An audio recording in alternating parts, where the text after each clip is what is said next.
Hello YouTube, EasyGoingMC back with another video. Today, we're on our survival world, but not for an easygoing survival episode. We're actually here for a new series I'm starting up called Survival Tips and Tricks. So a couple nights ago, I was kind of thinking about what should I do for videos.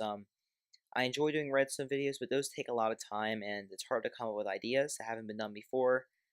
And survival videos, I can only do like one of those a week. So what am I supposed to do for other content on my channel? So I thought, well, I really like survival. I'm pretty good at it from my standpoint at least. I think I'm a pretty good survival player. I've been able to do a lot on this world. And I thought, you know what? Let's do tips and tricks. I know a lot about survival. I'm not a pro at Redstone. I'm fairly decent at it. I'm not a pro though. I'm not a pro builder, but I'm a fairly professional survival Minecraft player. I can do pretty much anything at this point. So I decided to hand off some of my best tips and tricks for Minecraft survival in this new series. And let's get right into this first episode. I think we'll have a lot of these in the future. I can think of hundreds of ideas already.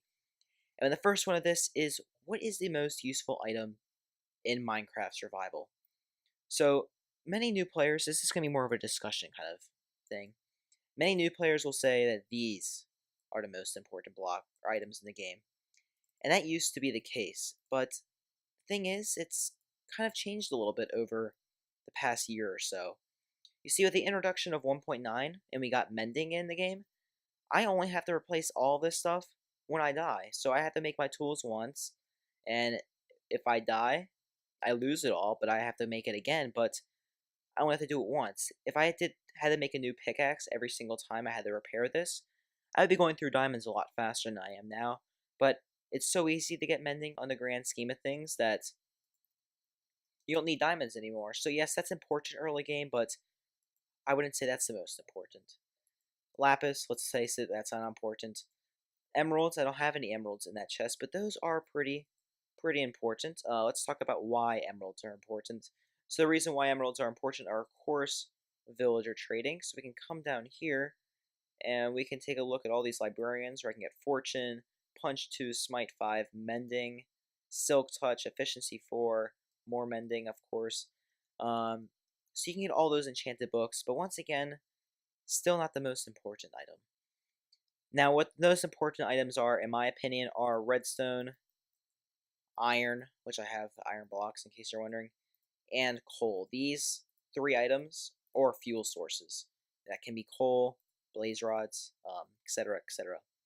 These three resources are probably the most important, in my opinion, especially iron and redstone, and coal, I'll explain in a little bit. In terms of a rarity, wood and stone are very important, but I'll get into why I didn't really talk about those in this video, just because these are a little harder to farm. So the reason why these are the most important, let's face it, coal or any other fuel source, you need lots of that to smelt up huge amounts of glass, and smooth stone if you don't have silk touch early game, but coal is very important for smelting up the new terracotta blocks and glass, and I find myself running out quite frequently of coal and having to go mine for it, because I don't have any type of blaze farm yet.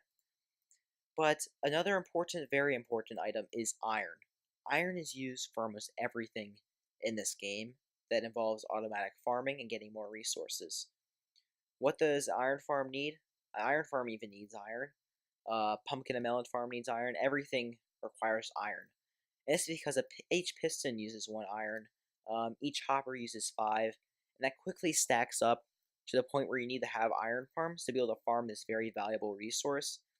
And even if you had iron picks and it took you a really long time to do things and didn't have diamonds, you could still make every single farm if you just had iron and no diamonds. So iron is a very essential resource that you need for almost any redstone contraption and or automatic farm, just because it's used for so many things that involve redstone. Let's just take a look at my redstone shulker box. Look at everything that requires iron. Iron, iron, iron, no iron in that. So quite a lot of things. There's more. It's mainly hoppers. Hoppers take a lot of iron. But yeah, it just takes a lot of iron to do things in redstone. I mean, A stack of hoppers takes 5 stacks of iron, which a stack of hoppers isn't that many. Let me tell you guys. To make that storage system over the industrial base, it takes so much more than that. So the next most important item is, of course, redstone in its non-block form, of course. But redstone, once again, is super important to have. I find myself running out of redstone before I had this witch farm. Um, and it's used for every single redstone component except a very few, like a hopper doesn't use it, of course. But redstone, once again, is very useful. So these are the two resources you need to start automatic farming, which, in my opinion, are some of the most. That's one of the most important things you should do in survival. Because I mean, you don't need it. You could harvest every single one of those manually, but when you can automatically farm them, you can spend so much more time building and all sorts of things. And to acquire some things like sea lanterns and prismarine without farming guardians automatically, it'd be such a pain to go in and manually kill guardians every time you wanted them.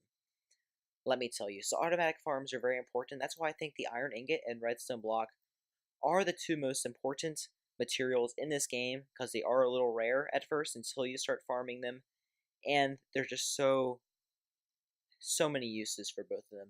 So yeah. So in case you want to know how to farm these iron farms, I have a design for this. And then redstone, any witch farm should do you good.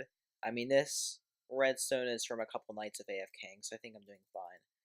And my perimeter is not that good, in case you're wondering why there's not too much. I mean, it's a lot, but it's not as much as it could be. But yeah, that's basically why I think those are the two most important blocks. And the next runner-ups, of course, are wood and stone. Stone and cobblestone, both of them, are used to craft many things, and stone in particular is used for many building blocks. And especially wood. Wood is used for a lot of things. I'm not saying it isn't chests for large builds and hoppers, both very important. Wood and stone are used for many things. I'm including cobblestone, by the way. But they're so common, and you don't need automatic. You can build automatic cobblestone farms, which you can smelt into stone, and you can build automatic wood farms. But it's so easy to just go out and harvest it. It's not a rarity. You don't have to go mining for stone. All I have to do is go underneath and swing my pickaxe with haste 2 for a minute and have 20 stacks of it. So that's the reason why I did not say they're the most important items in the game. So if you enjoyed this little bit of a new series, it's not really distinct tips, it's more just discussions almost.